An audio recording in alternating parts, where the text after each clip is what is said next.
because this is absolutely a Zerg favored map. As we got fantastic. We have the wonderful, the ever exciting ping list in the upper left. Thank you, production. Good job. And my video is buffering. I'm sorry, folks. I get literally like 800 down, so there's no reason it should be buffering. But it looks like we're going to be okay now. As... What is happening?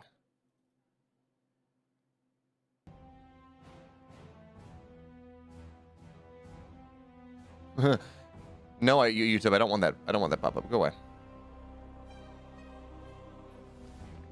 I don't know. Hopefully it's just a temporary buffer and we will be fine. Okay, give me like half a second, folks. I'm sorry. This should not be happening. I have literally 800 down.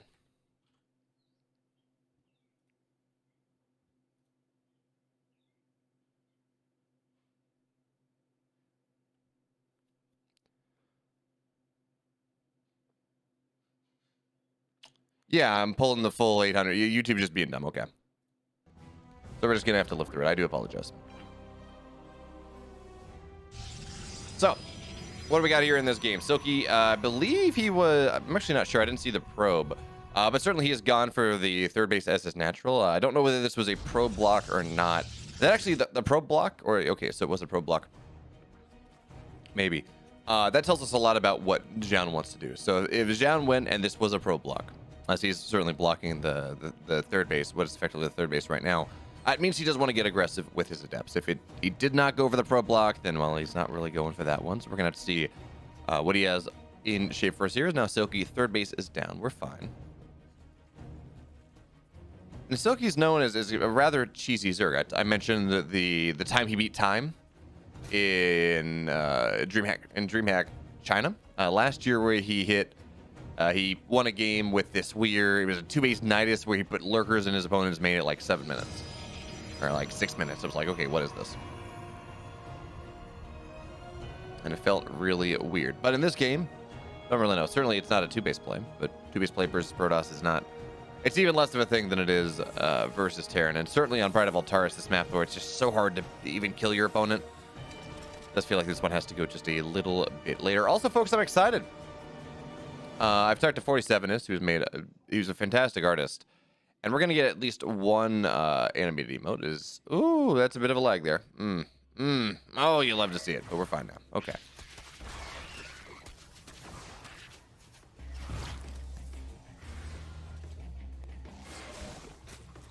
But all right, so now Adepts trying to find their way into the main base. Ooh, they're not gonna get one. Good cancel for now. They're gonna get the first one. Yes, they will. And look, if he gets two here. Yeah, if he gets a third drone, I mean, this is just going to be far more. One Adept is not meant to get this much damage, but the Adept should be able to shade out. No, not really. Does not shade out in time. The Adept goes down, but a second Adept from Zoun arrives now. And with the advent of the Lings, with speed being done because we're at that timing, this Adept is also going to be rather dead. Unfortunate that he did not have them paired up, because it feels like he could have gotten a lot more damage. Even so, with Avoid Rays on the way, 2 shield batteries here. Zoun is not taking Silky's reputation lightly. 2 shield batteries, the natural is just a lot unless you're turtling to Sky Toss, which may be possible, but okay, there we go. One got canceled. So we're gonna be fine. I mean, the longer this goes, this does look like this will be a commitment to Sky Toss. Normally the 330 timing is just that 330 timing, 330, 345 timing when you do go and you get that third base. But the longer this goes without seeing Zoun go for much of anything, this A means all in, but he doesn't have really the right tech for that. Or this means he's going to go with a really greedy, like an exceedingly greedy Sky Toss idea. So for now, third base is going down here. Or, I mean, there's the third option where he just thought Silky was going all in because he didn't have a lot of information. And he feels confident enough to be able to beat him in the late game. So he's just, it's not fine. Okay, I'm going to take that delayed third. Hey there, Frostborn? Frostborn? Is it supposed to be Frostborn? Welcome. Glad you're here. As the Oracle tries to find a little... I mean, we got a couple workers. I think we've had 4 total drones die right now, which is not terrible. Not terrible at all, but it's not game defining necessarily. But, oh, there's actually just no anti-air here. I mean, there's a Spore, sure, but no, the Spore doesn't really defend the gas. But a little bit of mismicro there from Zoun. He's not going to get quite as much as he could possibly had. And more Void Rays on the way. Third base, just about done. +1. Round on the way. Charge on the way. Zoun just getting into all of this. Maybe not charge. Charge is actually really fast. Normally you'd go into blink first, but it's just getting into things just a little bit slower because he did make that commitment to not dying. And Silky now is going to morph 7. I guess this is just to go try to knock out the probes at the third base. This is an interesting scenario that Silky has set up for us here. There's not a timing you normally see. I mean, there's the whole in TVZ or ZBT where you time out a bunch of Banes right as Baneley speed is up. Oh, no, that's what it is. So he's going to run in, Bane's just on top of the shield battery to knock it out pretty damn quickly. So that means the Lings, they're going to reign a lot stronger here in this game as we see the depths. They just fall pretty much immediately. The Oracle actually does not have a lot of energy to it. So while Oracles kill Lings pretty damn well, it maybe just be too many Lings to make this defense happen as more and more Banes. So they're just going to run into, they're just going to run into the base to secure its death. 3 probes have died. The Nexus falls. And I don't think... It does not look like Silky had his 4th base killed. It looks like with what happened, Zoun had to send his Void Rays back home. And that is indeed what happened. So Silky now finds himself up 2 bases. His ling pressure was fantastic, but Zoun behind this thing, you did commit a lot of that, Silky. You did. That was expensive for you. So I'm going to go tape 2 Nexus on the idea that at least one of them gets up. And we're going to go from there. We got to point out, Zoun's Silky's creep spread is not, it's okay, but it's really not incredible.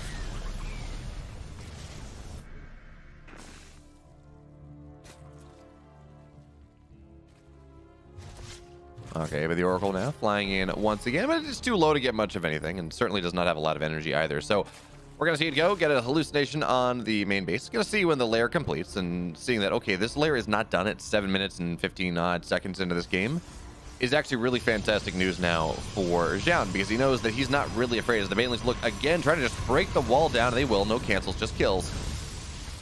But it is good to see Zoun start to do these bigger walls. This is something that we've started to see Protoss players do more and more and more, where you Scarlet calls it the Enlightened Protoss, where you build these walls as Lings try to find their way in on the right side, and they're going to be a little bit more successful there, but looks like a sentry and a couple forwards are going to be enough to shoo them away for the moment. Where you build these walls that are really predicated around the only thing exposed are stalkers and the big gateways, which are a lot of HP. You don't really break them down all that easily. And it's no longer just, oh, we're going to try to defend and hope the Banelings don't run in or we can pull time. It's, no, the Banelings can't get in. So Zoun taking a little bit of an idea with that one by, again, walling off pretty heavily outside of this 4th base. And this has been a thing at times. It certainly was a thing a long time ago, but recently it has not been. Okay, Archon's on the way. Charge is done.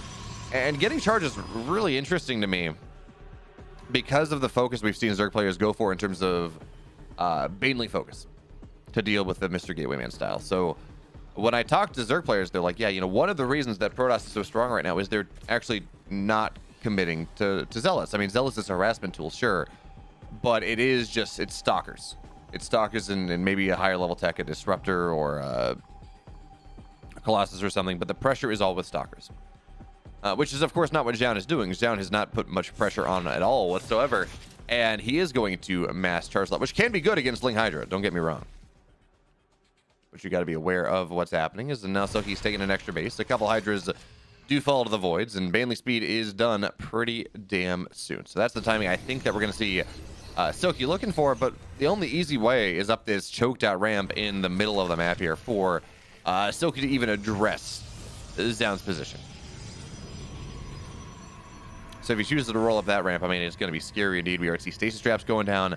Zoun is aware of what's happening. And if he just tries to try to break through elsewhere, I mean, it just gives him plenty of time to react. Now Zealots warp in on the other side of that wall, and here comes a bunch of stuff. So Disruptors get a decent shot here to start, but most of the Zealots do die, which is unfortunate. You do want the Zealots there to get on top of the Hydras. Meanwhile, the Bands on the right side not getting all that much done as Zealots, they've been trying to go for this run by, but they were scattered out pretty damn immediately. So they're going to get caught up. They're going to go down.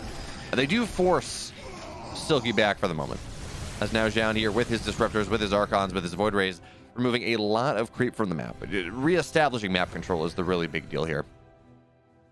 because he's played incredibly defensively. He's allowed his opponent to creep out the map for the most part. He's allowed his opponent to be the only one with true agency on the map. As our recall there on the Zealots on the left, because Lings and Banes found him, and that is a bit spooky here.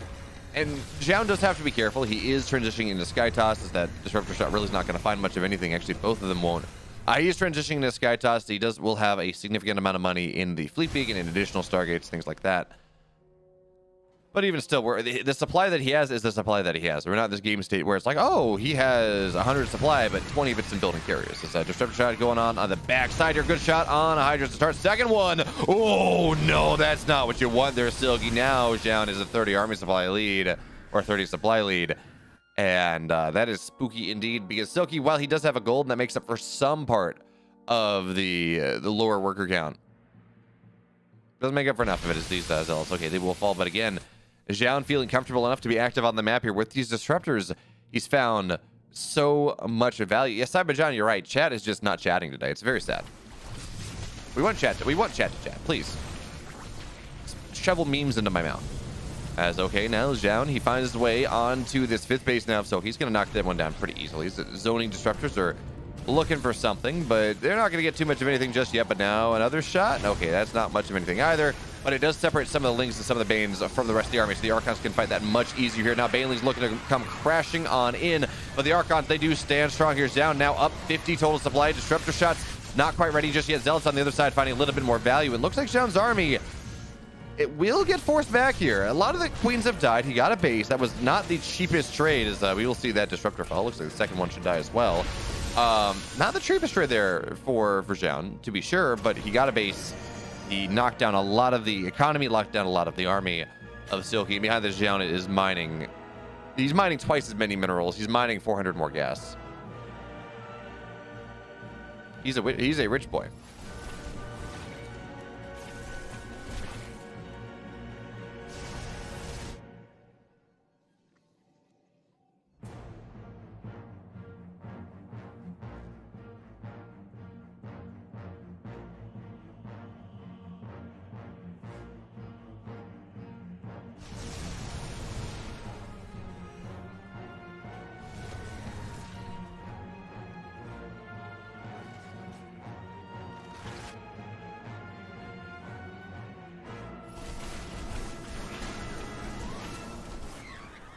Okay, so now Zoun, I think he's even killed a gateway in this. Well, maybe it had a gap, I'm not sure, but he's taking his 5th base on the 12 o'clock position. And he really is just starting to dominate the map. And behind this, of course, this is the scary point we have where carriers are going to be on the way. Okay, so this is just clean feed being dumb. Where carriers are on the... No, that's my feed. Fantastic. YouTube, please. We may try to refresh if this keeps happening.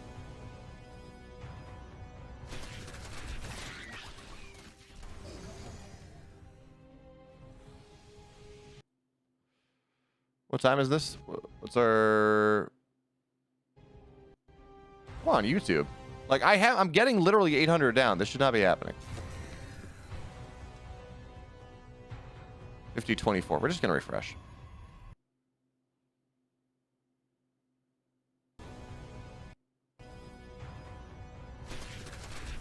Okay, hopefully that fixes it. Is HD though?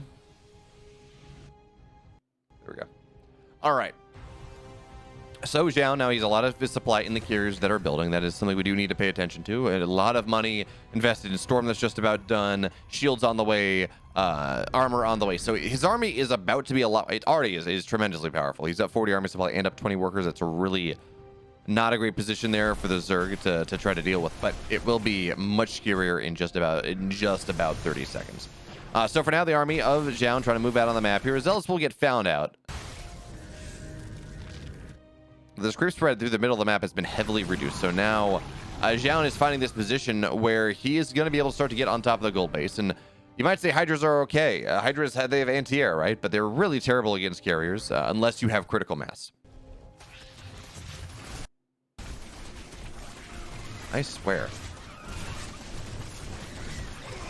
We're going to try this in a different way after this game. But now Zoun trying to find his way in. He's just kind of turtled off and held off long enough. And now his army really is insurmountable here. in fairness, Silky's doing a great job with the stage traps, but the storms are just going to zone everything out. The Baneling's not getting what they need. That stage trap is going to hit with supreme intensity. And Zoun, he does in fact take game number 1. Sorry about that, folks. I'm doing my best.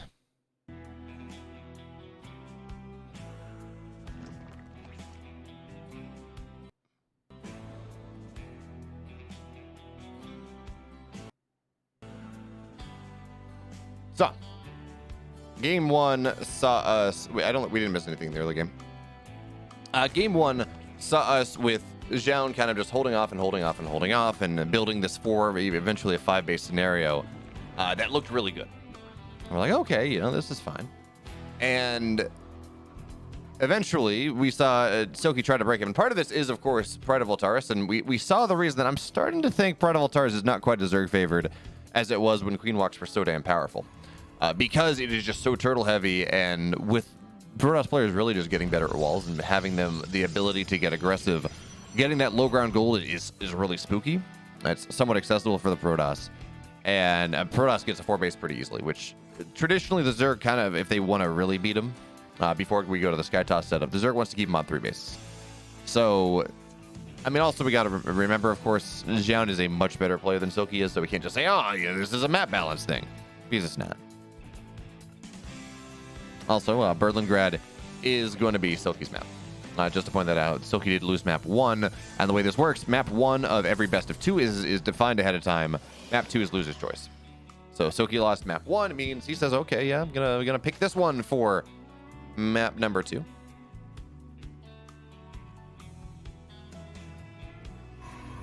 Cyberjohn, I got a controversial take for you that's gonna make someone talk in chat. AoE 4 is better than StarCraft 2. That work? Is that controversial enough?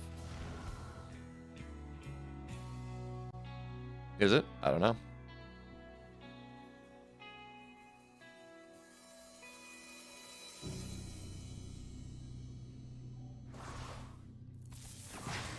But again, Silky will find his way in, and this is just a product of how Zoun has chosen to walk. So certainly he's going to find his way in. He's going to say, okay, there's a Twilight, there is a Robo, so I have a good idea, at least a rough idea of what's happening. This could be Dark Shrine.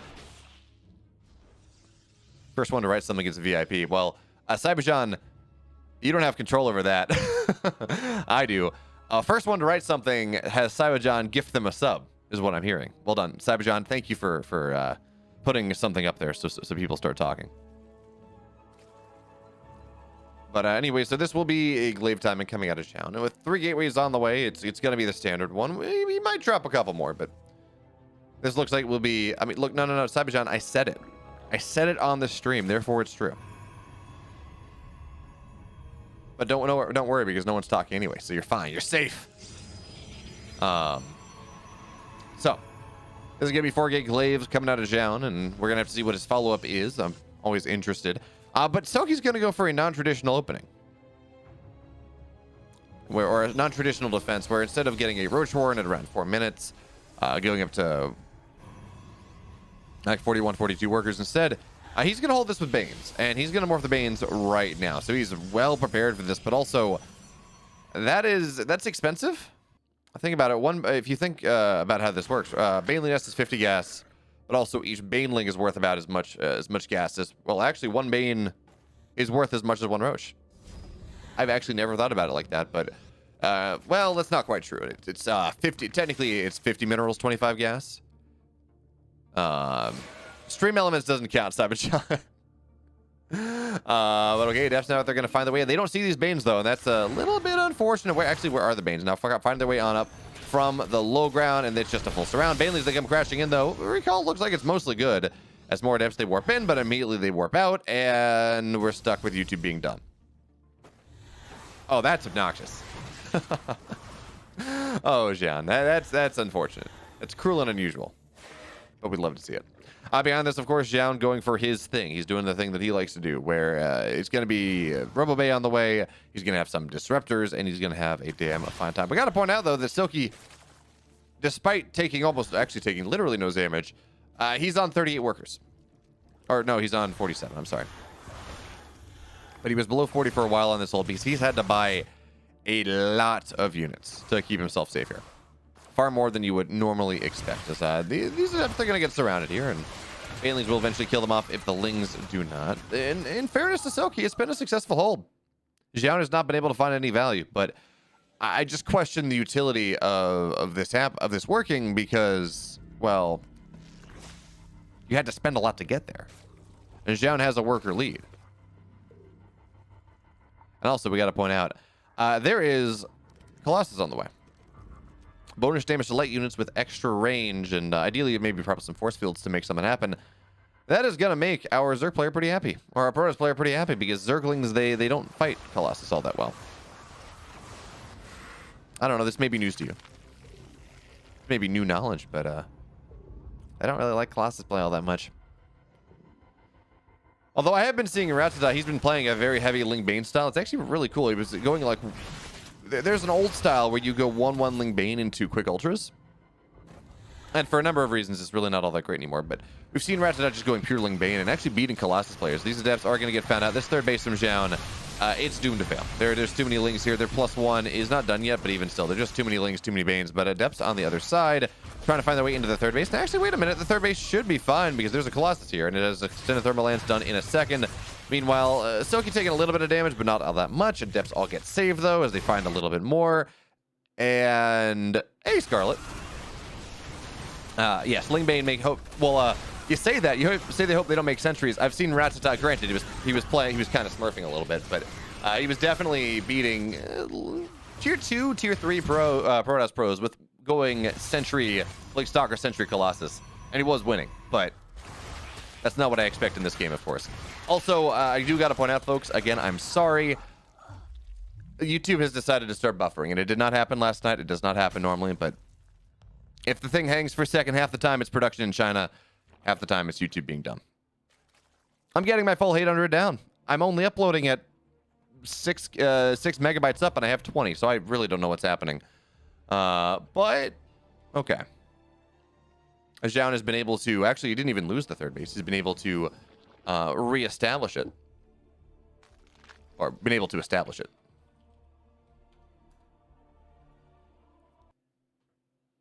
And I just the spinning ball of death makes me sad. Makes me tremendously sad. But here comes Zoun with what it can be really described as this kind of it's not totally all in, but it's still not easy for Silky to stop here with a bunch of adepts and Colossus. Roaches are only just starting to hit the field because Silky did have such a focus on +1 melee and all of these Zerglings. So that is just not an army that fights the adepts. And Zoun scouts in. He says, "Okay, what's your army here? I'm going to get the fourth base." Yeah, this adepts and Colossus killing structure is not the most or is not the most common thing, but it's going to work out here for Zoun as he finds his way in with 3 Colossus. Scarlet, how did you feel about that person in your Discord saying that you would get a Mothership Core, 3 Colossus, like 4 Immortals, and a bunch of other stuff in 6 minutes? Oh, sorry, Mothership. I think I said Mothership Core. Anyway, now Silky's trying to set up a surround here, and there are no sentries, so maybe this is going to be exactly what Silky's been looking for. So the Banelings, they come crashing in. They're fantastic, of course, against all of these adepts. The Colossus are still staying alive. One of them is so damn low, but the Warp Prism pickup micro is fantastic. But 2 of them just died, and Blink is not yet done. Silky may be getting a little bit too big for his britches, but in the main base, we can have some lag.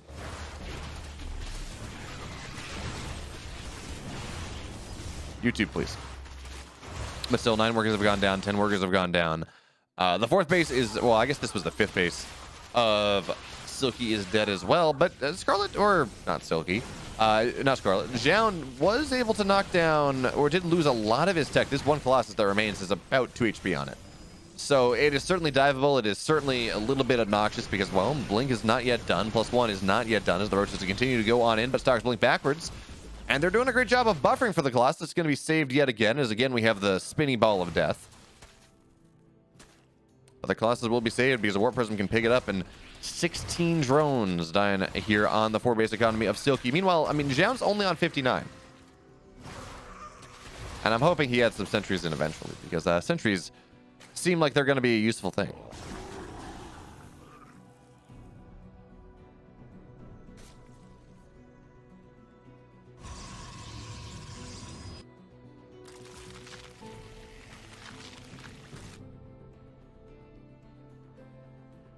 All right, so now Silky's army, honestly not all that impressive. As we see, pretty fancy Warp Prism pickup micro here, just getting as much damage as you can. It's only 2 Colossus, not this time, not 3, so it's not quite as powerful. And Zoun is just gonna have to give this base up. I don't know. Yeah, he's not gonna try. So Zoun's still on 3 bases, Zerg's still on 4. But now that he's back up to 3 Colossus once again, we will start to see disruptors on the way. We will start to see these units that do actually deal with Roach Ravager in the open field. As the Colossus going on, they're just looking to harass this army. Zoun is just being mean. Zoun right now is saying, you know what, I know I'm better than you, so I'm going to play unorthodox styles, and we're gonna have some fun with it. And that's exactly what's happening. So now Zoun getting his 4th base in the linear position. Silky has not been able to reestablish his 5th base. +1 is just about done. Give it about 20 seconds.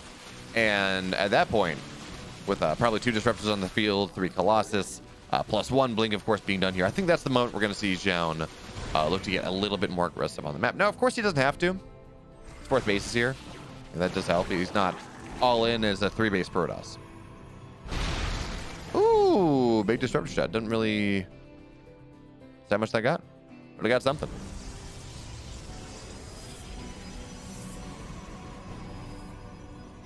Okay, got 7 roaches. Thank you. Thank you, Mr. Observer. So 7 roaches went down, and of course the Overlord died as well on the other side.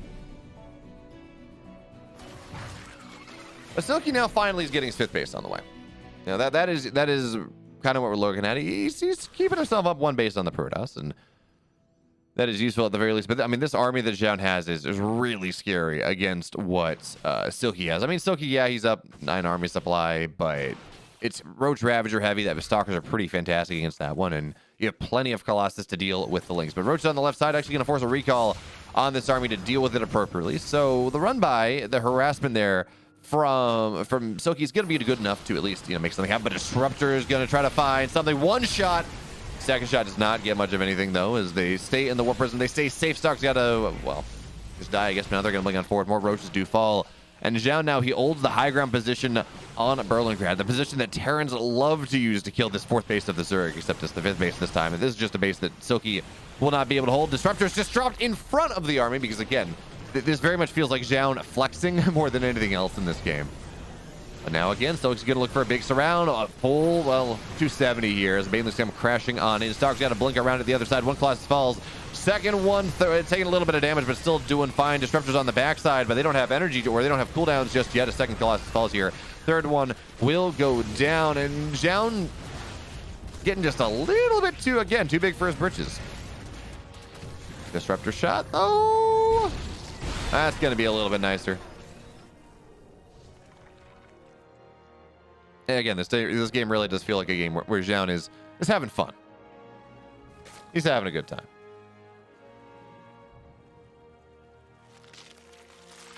But also, Silky is moving into mutas behind this. He has 8 of them on the way, +2 ranged. He is continuing to build himself up. Yeah, he can't take that base, that middle base-ish.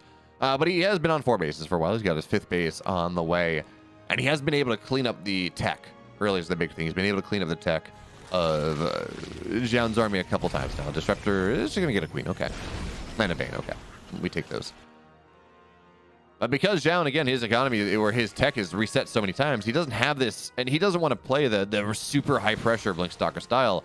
He doesn't really have the agency to be on the map, where every time he loses this, he has to go back for a second. But now he will find this army here, and you got to be careful. The mutas on the map, the Warp Prism is somewhat vulnerable, but he also can say the same thing about the mutas with all these Stalkers here. So now Ling and Muta on the other side of the map. Bunch of Zealots warp in defensively because, sure, I mean, it's going to deal with the Lings. It's not going to deal with the mutas at all.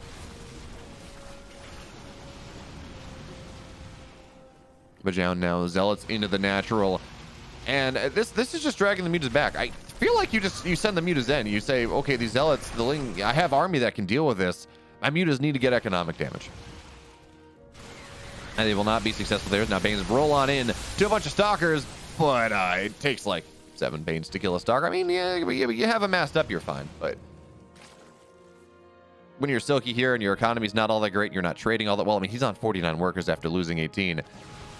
You got to do better than just, oh, well, I guess it's okay if he's have a better economy. And these mutas are just about worse than useless in this army right now without as many Stalkers as there are. They have to be aggressive on the other side, but Zoun is just not giving him the opportunity. Silky cannot get what he wants done in this game, so now pressure on top of this base. And again, we see a bit of a flank getting set up, but it's not as powerful as previous flanks because, well, disruptors are going to try to make something happen here. Mutos diving on top of the warp prism as the Colossus gently microing on backwards. They're getting saved. The Mutos are just all dead, or they had to run, and now Colossus on the high ground are just shelling away at this army. Now you got to be careful, Stalkers. They just blink on forward. They say, oh, we don't care about the bios. We don't care about this army anymore.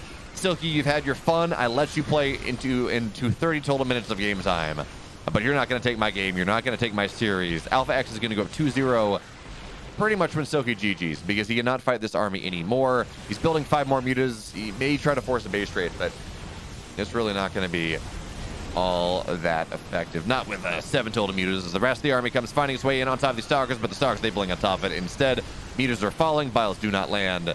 And there we have it. GG. Zoun, he takes the 2-0. He puts Alpha X 2-0. Ah, okay.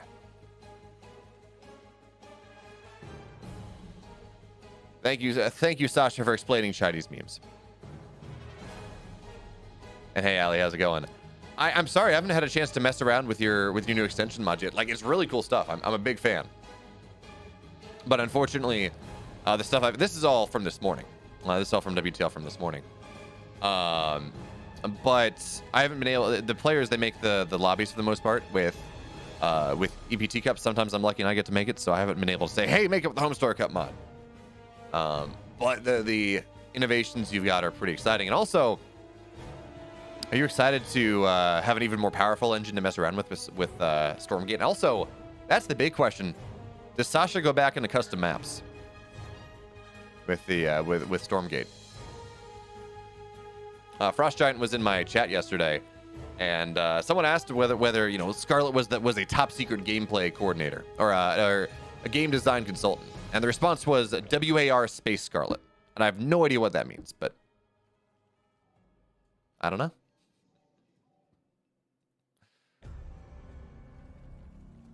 So the extension mod, Ollie's been making a lot of updates to it. So it's the Home Story Cup XX mod. And it adds a bunch of stuff. It adds a resources mined over time graph, which is actually really useful when we're trying to take a look at say, okay, well, the Zerg players lost 10,000 more resources, but if they've... he's looking for it. He's doing it. Oh, Toodming. Was this a pull first? Yeah, it was. So, Toodming going for some shenanigans. But yeah, hey, Phoenix Albatross. I'm assuming that's what Alp stands for. So what do we got here in this game? Ling is finding their way on the other side. Astrea cannot mine or cannot wall efficiently. And, of course, Zealot goes out on this side. So Zerglings are pretty much have unfettered access to trying to knock this gateway down. We do have to point out it's slightly delayed here from Toodming. He did get that natural. He did pantomime that something was happening. So the Adept should pop out before the gateway does go down. With shield battery popping up, I'm not even convinced that this gateway does go down. I'm curious to see what exactly Toodming goes for, though. With this, does he build queens? Does he push harder, or is this just really a fake? As to be more drones on the way, queens on the way back at home. He's gonna cancel this hatch, and he's just gonna say, "Look, I forced a Zealot out of Astrea, I forced walls out of Astrea, and I spent 75 minerals on it.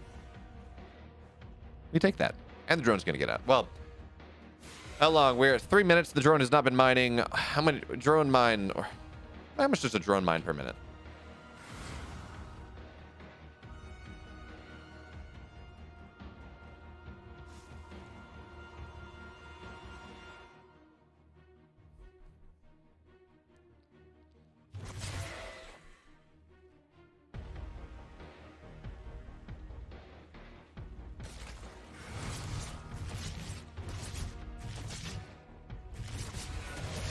$60, so about 180 minerals there, plus the 75, so almost a hatch, really, is what you lost as the Depths find their way into the natural. Drones have to get pulled off. Hey, Dr. Dark Knight. Good evening, indeed. Thank you so much for the follow, Mimicness, as well. Yeah, so the extension, well, come on, give me time to talk about things that are not in the game, as the Depths are not going to get much done. What was I saying? The extension mod, it gives a resources mined over time graph, which is really exciting. It's got a bunch of other stuff in there as well. I forget everything. I was going to test it out on EPT NA on Monday. Dr. Dart Knight, I filled up all my emote slots. I'm not partner yet. I'm getting closer. I have hit over 100 viewers in my last four broadcasts in a row. Although 2 of those were, of course, with big ESL raids. But I've organically hit over 100 last 2 streams I've had. This one, we're not there yet. Wait, Ali, are you... I'm talking about your extension mod. So why are you telling me you're going to check it out? You made it. Hey, Grumpage. Jeez, YouTube is being so dumb. I'm sorry. Yeah, we're still working on it, but I filled all my 9 emote slots, and I do have another 47. That says animated emote coming on the way. Yeah, so I'm not in the game, Scarlet. These games were played this morning, and WTL gives us a clean feed through YouTube or Twitch. And generally, YouTube is a lot better. And actually, I was not given a Twitch clean feed for this one. Oh, I'm gonna do my best. Well, Ali, I'm also doing EPT Cup Korea in 3 hours, so we're gonna be good. But yeah, this is on YouTube, and it's I don't know what's being so dumb. I can watch YouTube videos just fine. I get 800 down. Okay, yeah, I'll also buy that. Yeah, so I'm using this, and normally it's okay, but apparently not this evening. As a bunch of adepts here from Astrea find their way into where the hatch is, and 2 more adepts, but Toodming is actually doing a pretty damn good job of defending this one. Meanwhile, Astrea, Max is doing Max things. It's double Stargate Phoenix, which is actually not a normal Max thing, but it's Stargate play, so we're going to give him the benefit of the doubt anyways. And the question is whether Toodming is aware of this. His lair is only just now getting started. How many spores does he have per base? We don't know. Hey, Pagako, thank you so much for the Prime sub. It is the best cut of USD Prime. I don't know. I'm trying to make some sort of mistake joke there, but I'm pretty sure making that joke was just a missed steak. Okay, but Zerglings and Roaches now, they're going to try to break down the third base of Astrea, which of course is late because of all the pressure that Toodming put on, and because there's also double Stargate Phoenix. You do take that third later anyways. As the Phoenixes now arrive, but it's only 2 of them for the moment. Here's a third. Bile's not really landing for the moment. Ling's trying to knock everything down, but actually the Adept's doing a great job of only fighting the Lings, not the Roaches, and these lifts are knocking down a lot of the Ravagers. So at least starting to be a bit of a hold. Now the third base will complete, so we're going to have a shield battery overcharge potential. There we go, but there's actually nothing to overcharge. A little bit unfortunate there, but there's just not enough Roaches here to knock this down fast enough, as Zealots, as Adepts, as Stalkers all find their way into where the third base is. And Toodming, he tried to hit this slim timing. Ooh, cool, Ollie. I will do my best to see if I can get any of the Koreans to do this tonight. Or, Scarlet, if you want to play an EPT Korea and ruin your sleep schedule, be my guest. Casting EPT Korea ruins my sleep schedule. If you want to do that, we can test out Ollie's mod. These are big brain plays. Do it.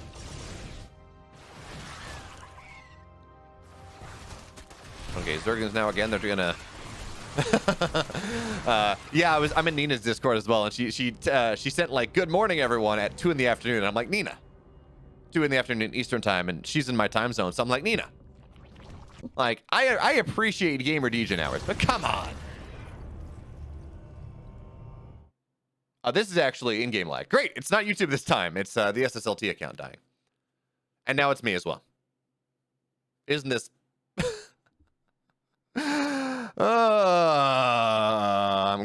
If I was not laughing, I would be crying. Exactly, double the lag. But luckily, this is a VOD, so we can skip.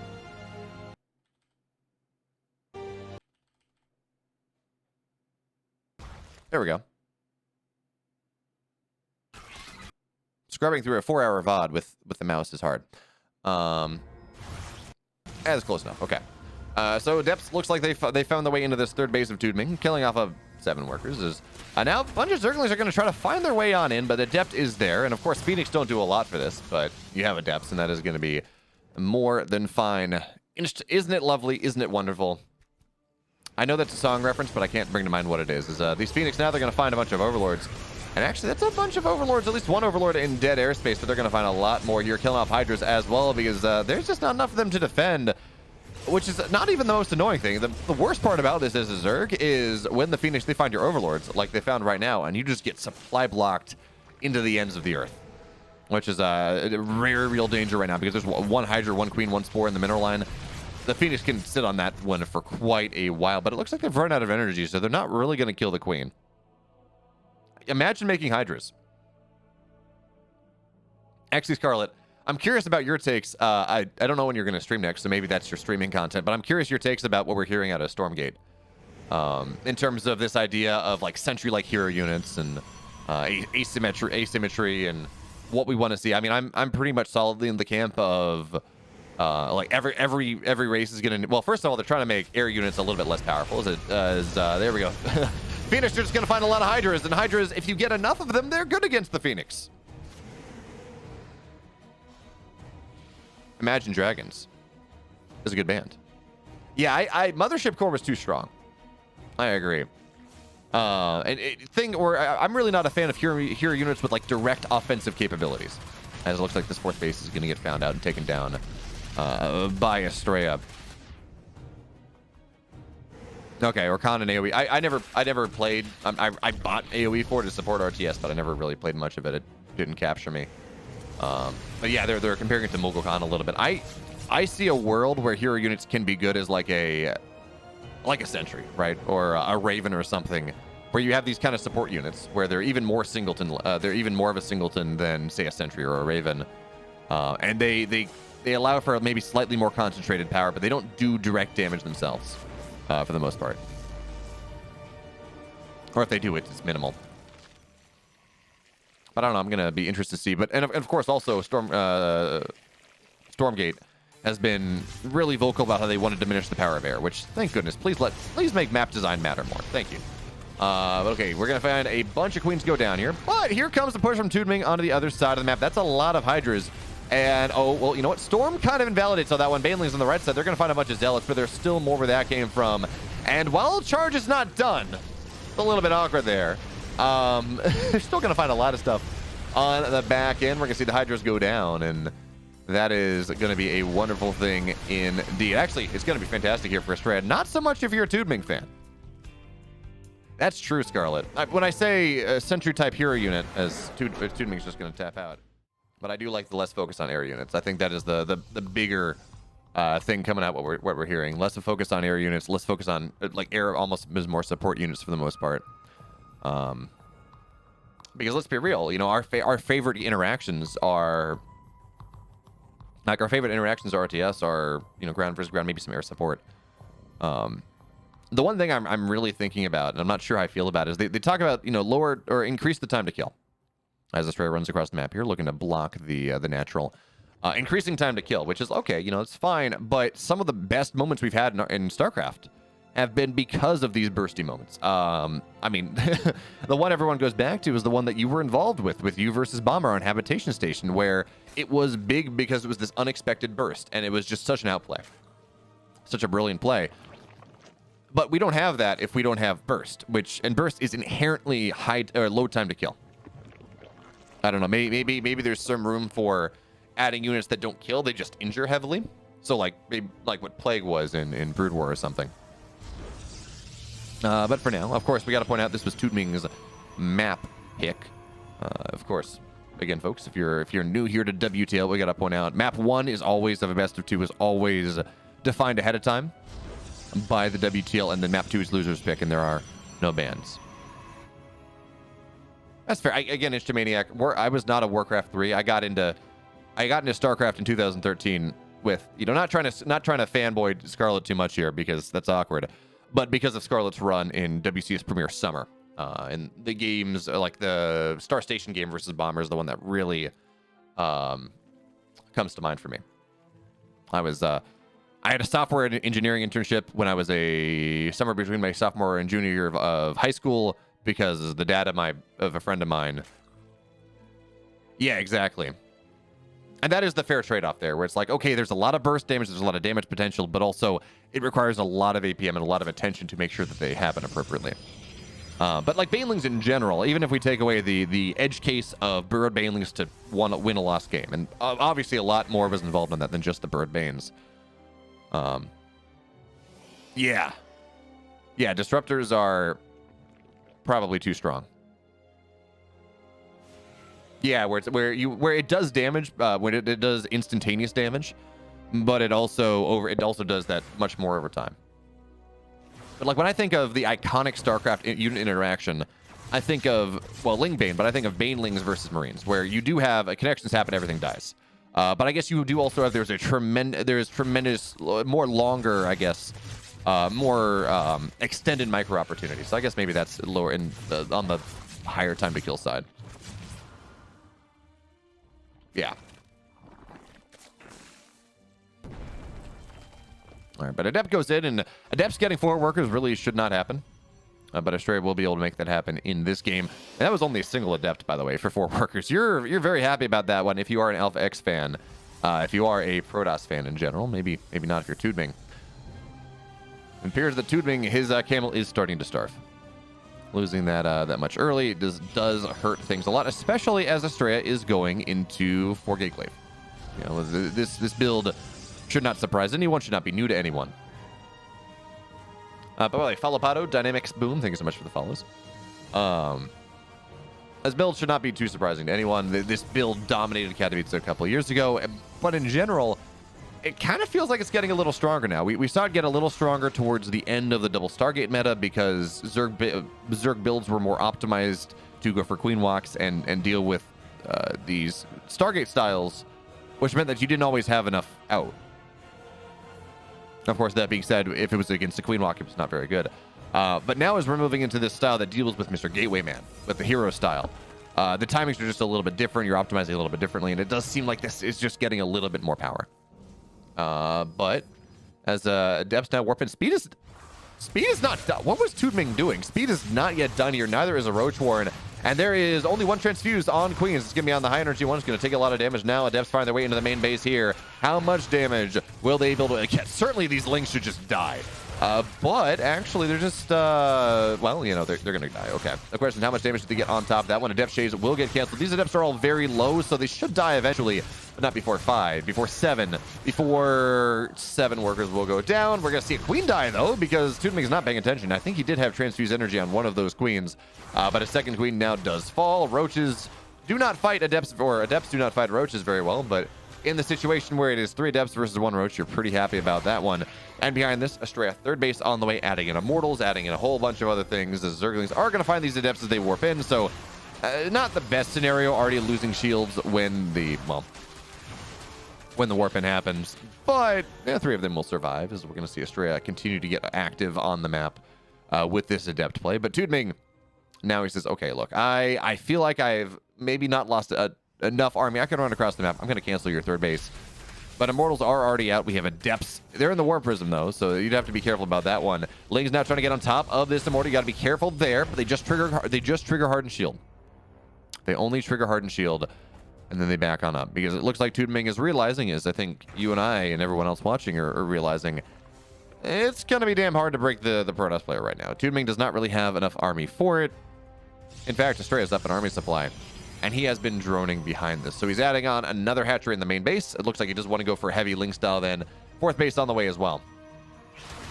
And we're going to have to see just how much damage, or how greedy, I guess, is the better way to say that. Greedy Toodming will be able to be before Astrea decides to get aggressive again. Because right now, Astrea, he's got to get that Rebel Bay up.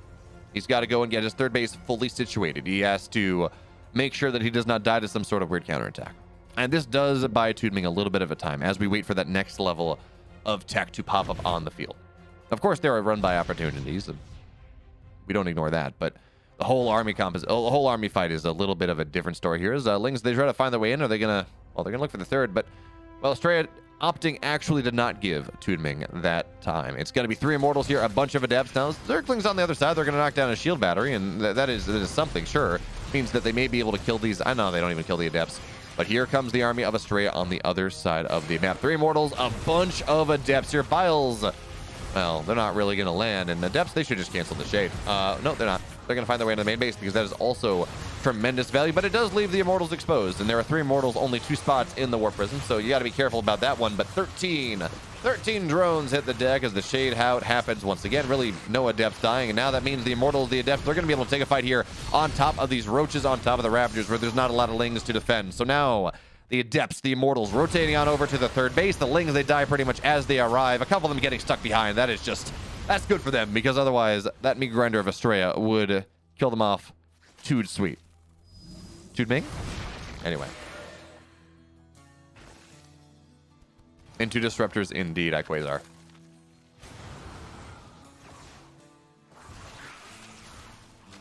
Although I am looking forward to seeing a new RTS where theoretically the developer has learned from the mistakes of the Disruptor. I think that's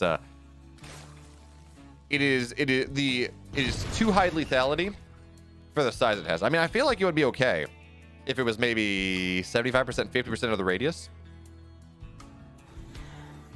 But also so much is balanced around it that Protoss would have a really bad time if it was not as lethal as it is. So I don't know. I'm excited to see. I think there's eventually going to be another balance patch. I know Sasha's not going to confirm or deny that one because, NDA is a thing. Yeah, so you have a disruptor shot this wide, but if you cut down on the size of it, then maybe it would be less problematic because okay, you're not paying attention and you lose your entire army. Well, what if you only lose a third of your army? And then maybe that's a marginal. I mean, it's still not maybe the best design, but maybe it makes your Marine rage less. Anyway, a bunch of Roaches, Ravagers now. They're going to try to find their way in. But with Disruptors here, Ravagers are... Well, we're seeing what's happened. Ravagers do not split well enough off creep against the Disruptors. So, Toodming, he ran across the map, says, let me cancel the 4th base, or let me kill the 4th base. He will not be successful in killing the 4th base.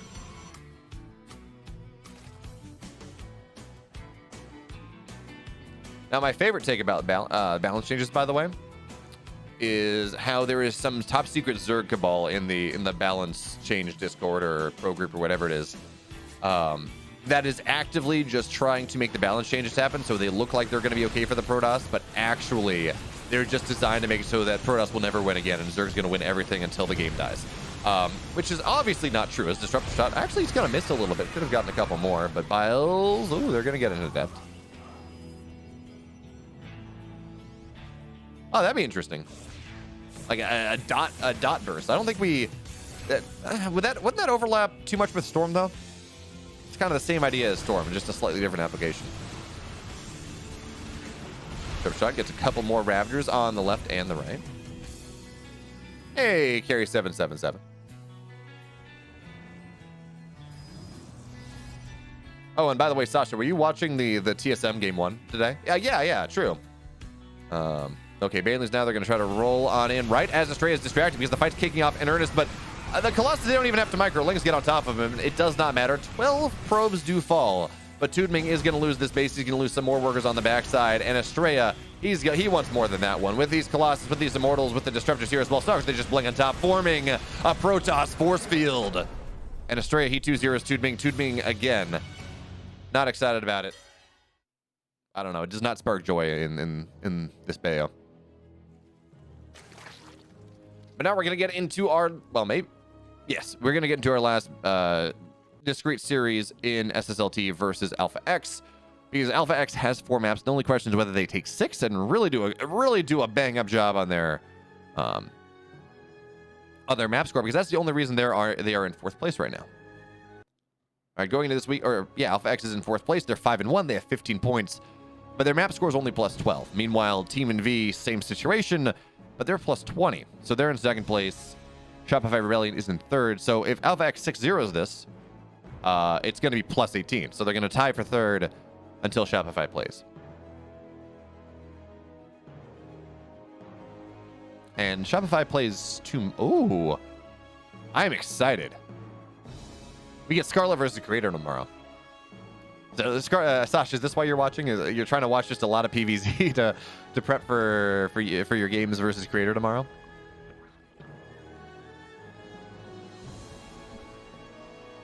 Big brain plays. watching Toodming versus Astrea is fantastic. I'm sure it's fantastic prep to see what Creator's going to do. 100%.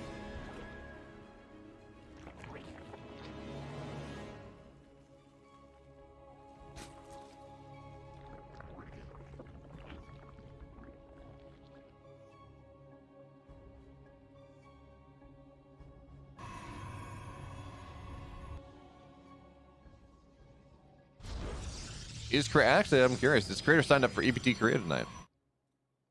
17 players signed up already. Beyond Creator Classic. Okay. And Zest. What do we got in this game? For our third straight PvZ. But this time, we're going to see...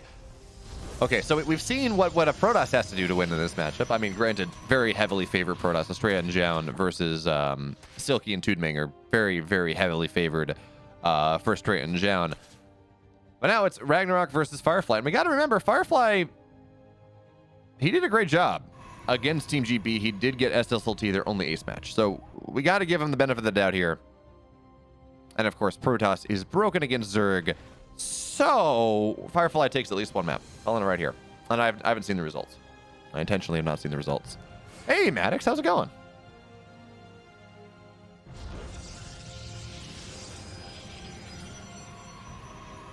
If, man, I should cast in Korean. I'd have my partner star already. My partner check mark. All right, so Firefly opening with the Voider opener. This really has become the most standard. It's not a guarantee that he does go into Mr. Gateway Man, whatever.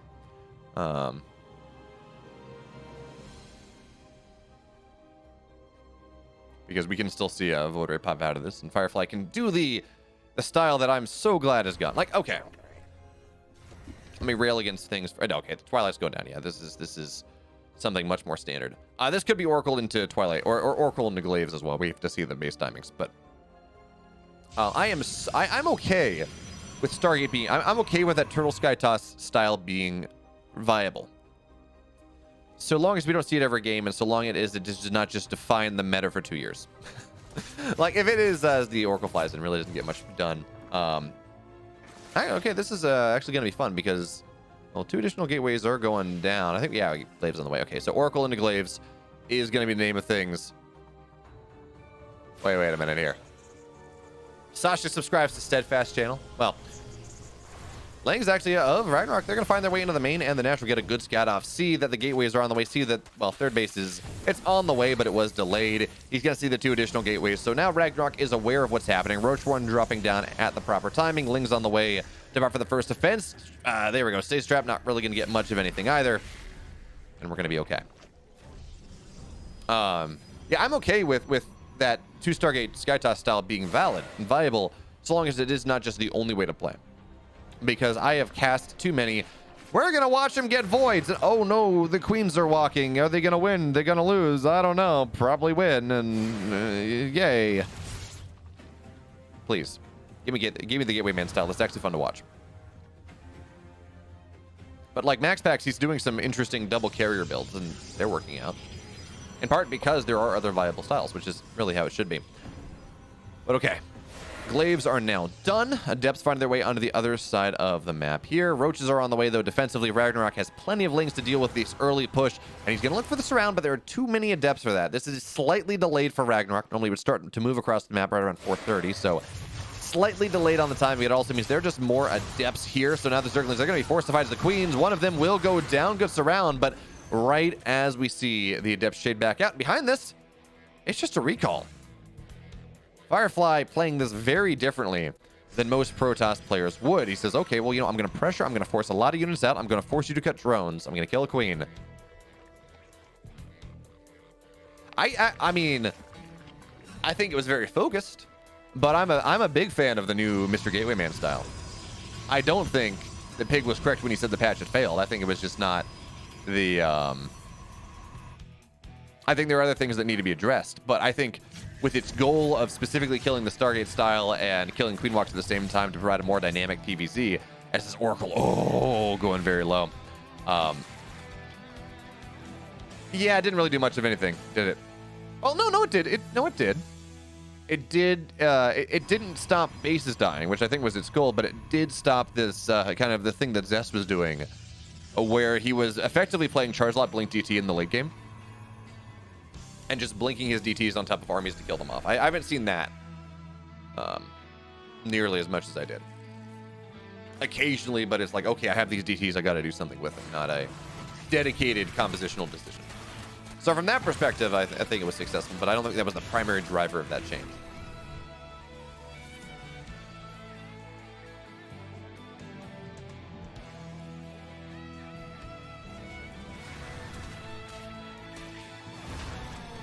Well, yeah, I mean, that was designed to kill a proxy border. The patch, some of the changes were, you know, somewhat targeted, but not trying to make too many waves. We had there were two. Yeah, it was two direct changes, as obviously the Oracle Fall. Two changes explicitly directed at killing proxy voids. So if it didn't kill proxy voids, we would have had a problem. Although we have seen proxy tempests a little bit after the patch. That was something Classic was doing. But okay. Firefly trying to get aggressive here with rather late Archon drops, but we don't have a lot of anti-air, so that's going to be something. And I saw depths running across the map, but they're not doing too much just yet. But the question is, what is RagnaroK going for? I don't think I saw Spire. We see +1 melee just about done. I think we have a Baneling Nest. So Roach Ravage Drilling Bane, I guess, is going to be the name of the game here. But we don't have, we of course do not have any sort of Baneling speed as RagnaroK gets ready to move into Hive play, or at least getting the Infestation Pit on down. So it's going to be interesting to see what happens, because now, Firefly finding his way into the natural here, finding his way in the main base as well as the Shades do complete. And there's actually nothing here to defend this. 3 Roaches. I mean, sure, they're a bit of a body block, but we're still starting to see a bunch of workers go down, make it 6. But then there's the recall, again, used preemptively to make sure that he gets maximum damage for minimal losses. No, I mean, it worked. We've seen it work a couple times. But of course, the trick is with any proxy, you don't want it to get canceled, or you don't want it to get found out. If it gets found out, it's a problem. But it was proxied double Stargate Tempest on GSL Roughneck, I think.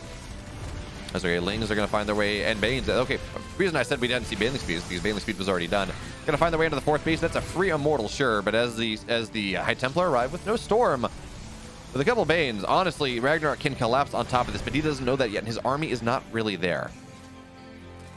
He does need to bring the rest of his army forward. Baneling's looking to roll into Firefly's 4th base. Right as we see a bottom tier stat defense go in. 1 Baneling on the left, but the +2 is not yet done, so it's really not going to get a whole lot here as RagnaroK's come crashing into this army as well. It's just a bunch of Archons. No Storms are going to be available here, and RagnaroK just trying to drive and power on through into this 4th base now of the Protoss player. The Archon's still staying alive because you know what? Archon's pretty damn good against Banes. But the Immortals, they're starting to fall. All the chaff units, they're starting to fall here as well. RagnaroK still above 100 supply, above 150 supply as Firefly.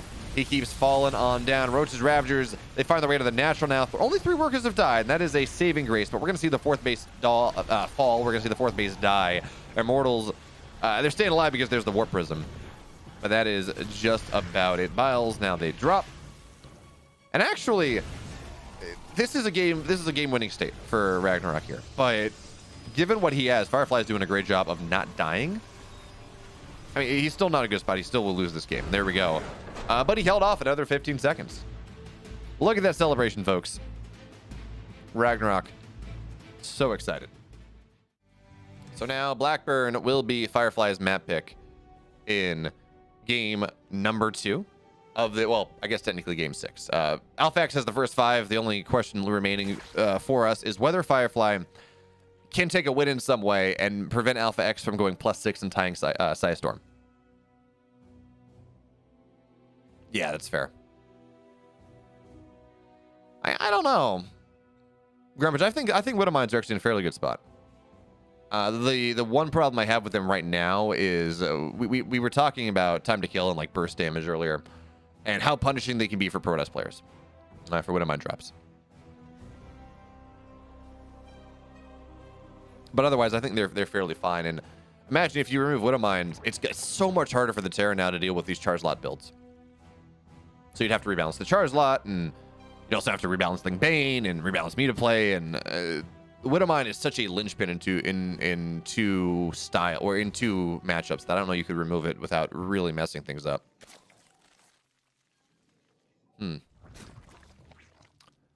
But adding units would be highly unlikely due to not having art assets. I mean, I'm sure there are some talent. I know there are talented artists in the StarCraft scene. But yeah, I can imagine that'd be a whole nother bundle of worms in terms of IP, and do you pay them? How do you pay them? All that fun stuff. So, understandable. What if probes killed by Widowmines turn into gold coins that were 50 minerals each? Can both sides pick them up? Or can only the Protoss pick them up? Or can only the Terran pick them up?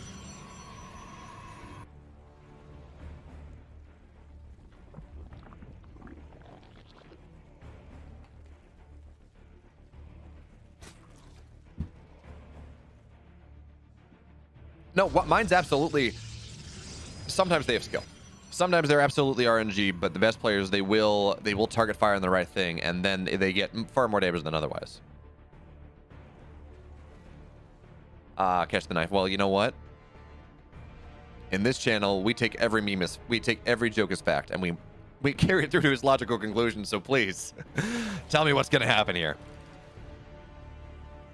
But I'm also curious what Firefly has in store. Blackburn is not traditionally a map that we would say is super Protoss favored. YouTube, please. Please, I beg of you. Stop being mean to me.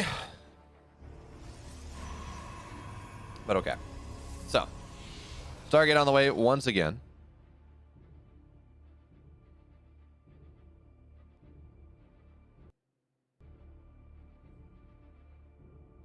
Okay, another... I'm actually really enjoying... this is something we didn't see in Heart of the Swarm.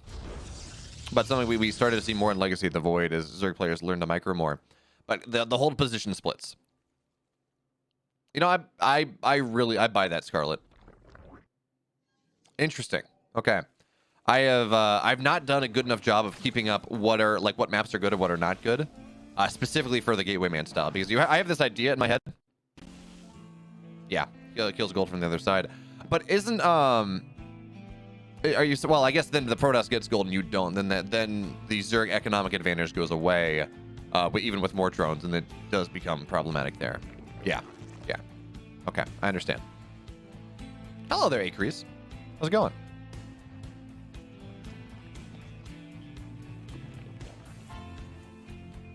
Yeah, I'm also starting to think that that Pride is not quite as Zerg favored as it was in the previous meta. Because of the changes, because of...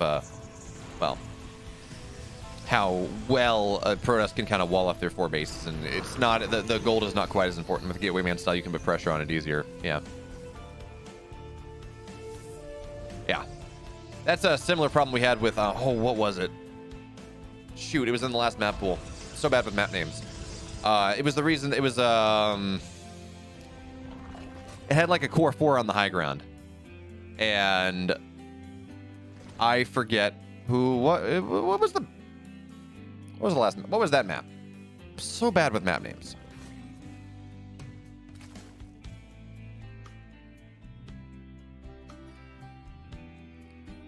Not 2K. Not Beckett. Not Curious.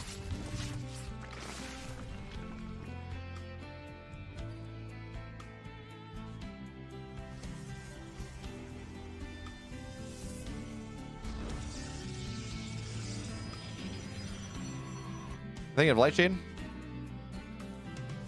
Yeah, Lightshade. Yeah, Lightshade. Lightshade is what I'm thinking of.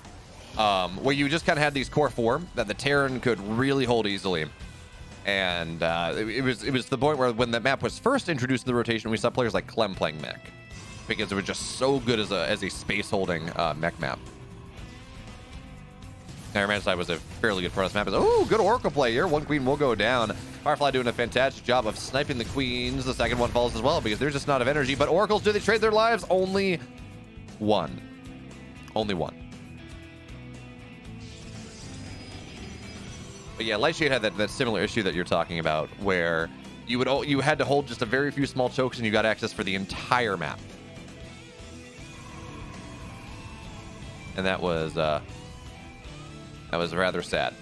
But anyways, now Blink on the way, +1 as well. So we're not quite seeing the bleeding edge, Mr. Gateway Man style. I'm just excited that we're getting new maps for Valencia, as has been somewhat confirmed. Anyway, Lings are now going to deny this 5th base the gold. Sasha's not a 5-minute gold, it's a 6-minute gold. Thank you very much. Come on.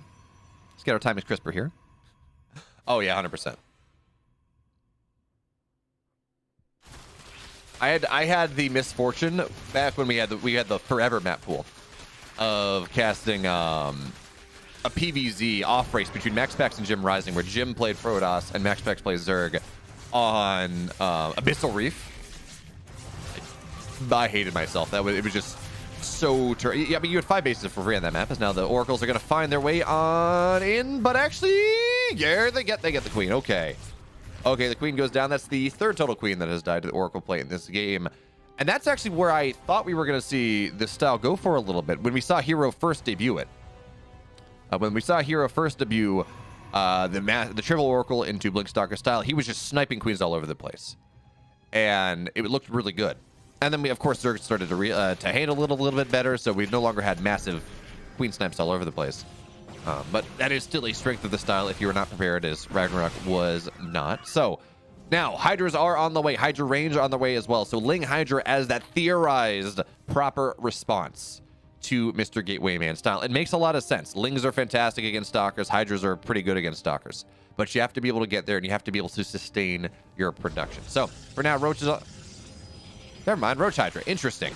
I still don't know how much I like Roaches against this style. I feel like you just get punished too hard by the quick +1 and just the bonus damage and being able to play on the edge of creep. But RagnaroK here, he's playing Roach Hydra Ling against the Mr. Gateway Man style. He's doing a pretty good job of keeping his gold base up, in all honesty. And those Stalkers, a bunch of them will go down here, but we don't have Hydra speed just yet. No, okay, we do have Roach speed. There's a little bit of the Roach Hydra is going to try to wrap around, but that's just an army that Firefly can rotate over and kill, but he's not, because he's not quite there just yet. A lot of RagnaroK's army now is in the production tab. And now here comes the surround coming on in from Firefly. But he's not kind of out of range of his shield batteries right now, but he's just kiting backwards. Roaches off creep are pretty terrible against this style, and well, every time RagnaroK runs forward, every time RagnaroK runs backwards, he loses. He loses the more Roaches. Bonus damage to armor. Wonderful, wonderful thing. And the moment the Roaches fall, the moment this buffer, sometimes it's Link, sometimes it's Roaches, they start to die, the Hydras will get collapsed upon, they will die. So we're going to have to see whether RagnaroK can keep those alive, because Firefly is just trading tremendously well right now. He's keeping his 4th base alive. We're going to see 5th base on the way soon. And for now, Stalker's doing a great job, because remember, RagnaroK is off creep. He does not have Hydra speed just yet. He doesn't have that quick turn and burn potential. Well, medium turn and burn potential. Hydra's really bad, Scarlet? Interesting. I thought I saw you... Maybe someone was saying that you were saying that Hydraling Bane was probably good against the style, but anyways. Now, Stalkers, they're a little bit split on up here, but with shield battery, actually, we don't even need a shield battery overcharge. This Concave coming in from Firefly is doing such a fantastic job as he, well, micros on both sides, taking down some of the Roaches on the left, all the Hydras on the right. They are now exposed, so he's going to bling on forward. He's going to knock them down, but not before dealing with the Stalkers on the left side. You got to be careful. He does want to bring his army together. Just you learned your lesson after 3 days. That's fair. He wants to bring this army together. But his supply is not really dropping, and RagnaroK moving from a maxed out position is just not quite able to sustain what this pressure that he's been trying to put on for the last several minutes. Now, +2 is done, +1 armor is on, where is now complete.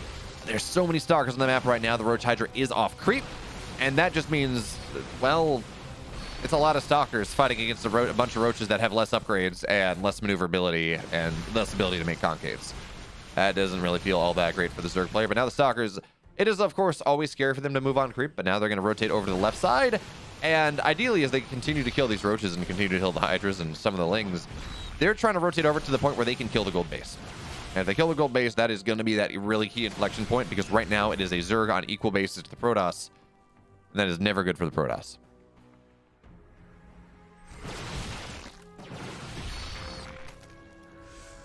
All right, but now Stay Strap's going to go up. Lings are going to... Oh, he didn't get both. He tried.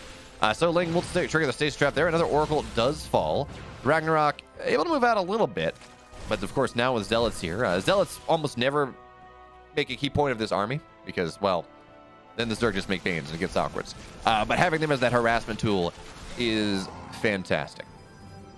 Because it's not a massive supply commitment, and it is a significant execution commitment. You got to commit often more to defend it than they do commit to be aggressive. But now Zealots in the main base. Zealots, I think we're going to see them run around as well. Yeah. Plus, they're absolute glass cannons, and you know they're expensive. They're glass. I don't know. I don't know what fixes the Hydra necessarily. Maybe additional range. But now, okay, Stalker's on the high ground. There's an awkward position for RagnaroK to push into, but we're now at the point where the Protoss player is starting to eclipse the Zerg in supply, which is never a position you want to see. +3, +2 on the way. As Zealots, they're not really finding a lot, but they are forcing army away from RagnaroK. As now here, 4 Stalkers, they found the mineral line of the gold. Probes are starting to fall. Lurkers are on the way, though, and Lurkers are actually very good against Stalkers. But the question now is whether RagnaroK will have enough remaining to make that happen. So for now, he's going to be able to push the Stalkers back. The gold base is actually... It's stopped mining, but it's not doing all that much else. But okay, with the Lurkers here, it does become a little bit more difficult for Firefly to put the pressure on. So he's adding a second robo, adding on in a robo base. So it looks like his response will be disruptors. And RagnaroK has been put under so much pressure. Oh, that's a lot of overlords going down. He's been put under so much pressure that his hive it's 12:30. It's only just now getting started. We had a really quick infestation pit. Or, no, I'm thinking of last game. So rather slow hive in this game, which means that we're not going to have lurker range, we're not going to have lurker burrow speed, and we're not going to have the Vipers for a while that you need to make sure you can deal with the Ravagers. Oh, the Stalkers, they're going to find a free lurker anyways. There's a couple rotate over to the left again, deny mining on the 5th. And because of the pressure that we're seeing from Firefly's side, it's not like RagnaroK can rotate down and take the interior, what do we want to call that, the 7 o'clock position? He can't really take that interior. It doesn't really work out for him all that well. Because it's a really quick and easy rotate over from Firefly. So now Firefly finding his way in a little bit more, but again, Stalkers, Lurkers, it's really not the best engagement. But he's just buying time. He's continuing to trade. He's continuing to look for positive ways to play this game while he waits for +2 armor. While he waits for his... well, I thought he was going to get disruptors, but he's maxed out, so he has to trade some supply away. And Stalkers got to be careful. We don't want to see them blinking on forward because... that's death to Lurkers. And that is a good way for Firefly to punch his way back in, or for RagnaroK to punch his way back into this game.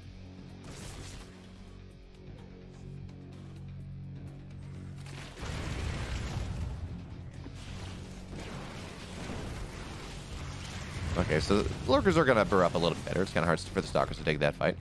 Scarlet, I got a question for you, though. Hey, that's something I've been thinking about. It's with respect to Blackburn. It's a Blackburn being unplayable against the Mr. Gateway Man style now. Or the Gateway Man style. What do you feel about a 9-map pool with just a couple additional vetoes? So, anyway, we're going to have Stalkers blink in once again. Good concave here from RagnaroK with some Lurkers as well, so Stalkers got to be careful, but RagnaroK does find himself supply blocked as Overlords do fall. But it looks like for now, RagnaroK will be able to force Firefly back. But of course, we have Warp Prism speed, Disruptors are on the way, +3 armor on the way, another Lurker falls. But RagnaroK is starting to get to the next level of things in this game. Is now Hydras now. They continue pushing on forward. Disruptor shot, though, you got to be careful. And the Zealots on the backside, they're working as a force field. So much of RagnaroK's army just died in an instant there. Oh, man. Wait, now they're in the slow zones, too, so the Zealots get on top of it anymore. Stalkers blink forward. A Lurker falls. More Disruptors, and it's a slow zone. You got to be careful there. Oh, man, RagnaroK. This was a disaster. He was looking good. He was looking like he had some pressure. But now he's going to lose this 5th base. He has lost 19 drones. He has a little bit of pressure on the gold, but the gold base is mostly mined out anyways. And, oh, man, that does not feel good. In fact, he's going to get 2 Lurkers. He's going to lose 2 Lurkers. Oh, no, he's not. He's going to get 1 in recall. No, Stalkers just sacrificed themselves. So something I've been talking about, and something I'm trying to talk to the Frost Giant devs about because I believe strongly it's necessary. Or I think it adds to things. As more and more Disruptor shots happen. Now RagnaroK, he's struggling to hit above 100 supply. He's not really mining all that much. The tech of the Zerg sitting at, I want to say, it's 3, 2, 1, with additional shields, additional armor on the way. Yeah, there's not a lot that RagnaroK can do at this point. The Gateway Man style is pretty fantastic. And there we have a GG. Firefly, he takes the map. He pumps his fist. He's pretty happy about that one because, I mean, I don't care how much better the style is on this map. is not a map that I expected him to win.